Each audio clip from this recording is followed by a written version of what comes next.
Solving using elimination. To use elimination to solve 5x minus 2y equals 8 and 2x minus 3y equals 1. 1. Use the multiplication property of equality to get coefficients of one variable to be equal in absolute value and opposite in sign.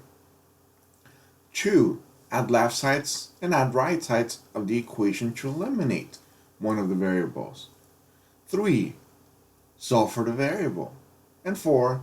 Substitute to one of the original equations and solve for the remaining variable. So let's start with our equations then. We have 5x minus 2y equals 8 and 2x minus 3y equals 1. Let's start with step number 1. Using the multiplication property of equality to get the coefficients of one variable to be equal in absolute value and opposite in sign. So we have 5x minus 2y equals 8 and 2x minus 3y equals 1. So the question is, are they set up for elimination? Well, we know that they're set up for elimination when we can see that the equations sort of look alike. Notice that we put them one on top of the other, and they sort of look alike. Agreed? They're similar. In other words, x's line up with x's, y line up with y's, and on the other side, just the values line up with each other. So they are definitely set up for elimination then.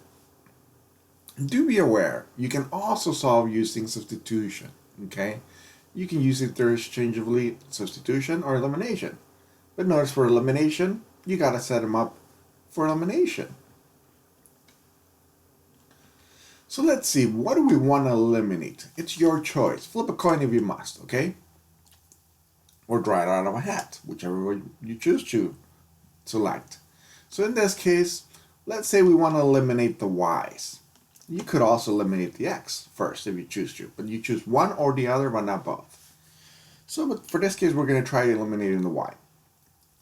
In that case, is there a multiple of 2 that gives you 3? No.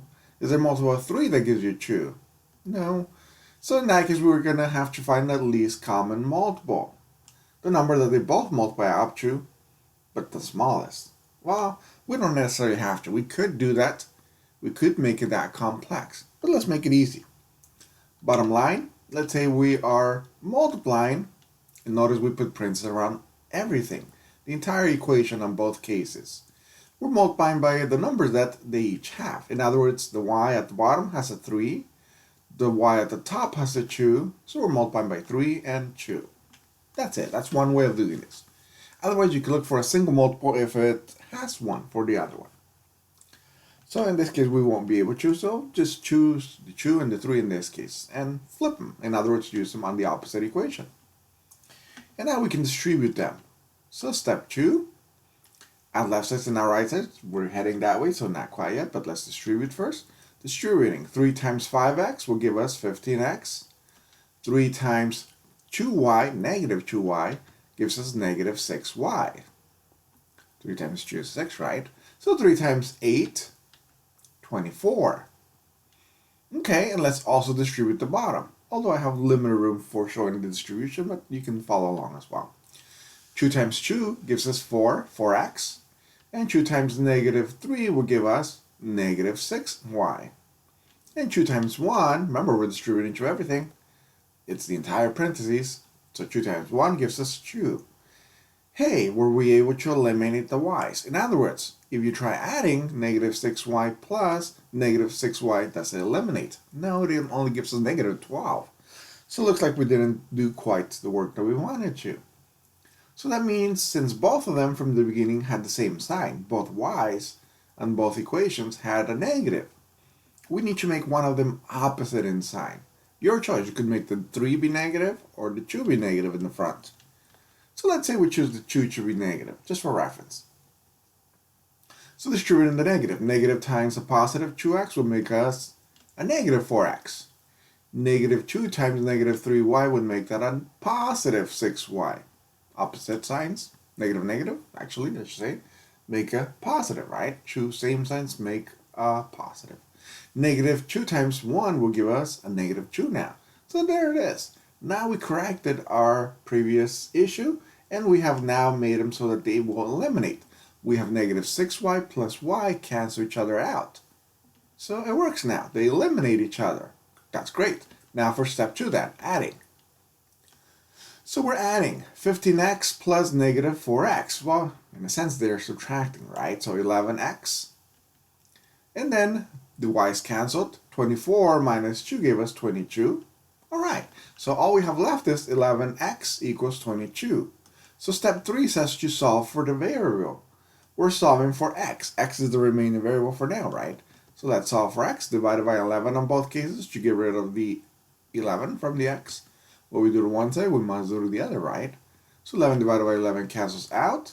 And therefore 22 divided by 11 gives us 2. X equals 2 in this case. Look at that. Okay, so we have the value of x. The only thing we're missing now is the value of y. You can select any of the previous equations, agreed? So step 4, substitute one of the original equations and solve for the remaining variable. So let's see, let's select this one. The 2x minus 3y equals 1. So 2x minus 3y, let's bring it down, or in other words, recopy it. And let's substitute the x value that we just found of 2. So 2 times 2 will give us 4. So we have 4 minus 3y equals 1 now then. So now let's solve for y. Let's get rid of the 4, minus 4 from both sides.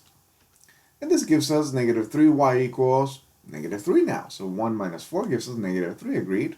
And now let's solve for y by dividing the negative 3. So divided by negative 3, what we do to one side, we must do to the other, right? So let's get rid of the negative 3 to both sides. Okay, so that implies that we have left just the y, and 3 divided by 3 gives us 1, negative gives us positive, so it's a positive 1. Our y value is positive 1. So there are 2 answers that we're looking for, the x value of 2 and the y value of 1. In reality, it's just one answer, agreed? It's a coordinate point. It's where 2 lines intersect each other. Alright, so let's do a quick check. Let's make sure that this works.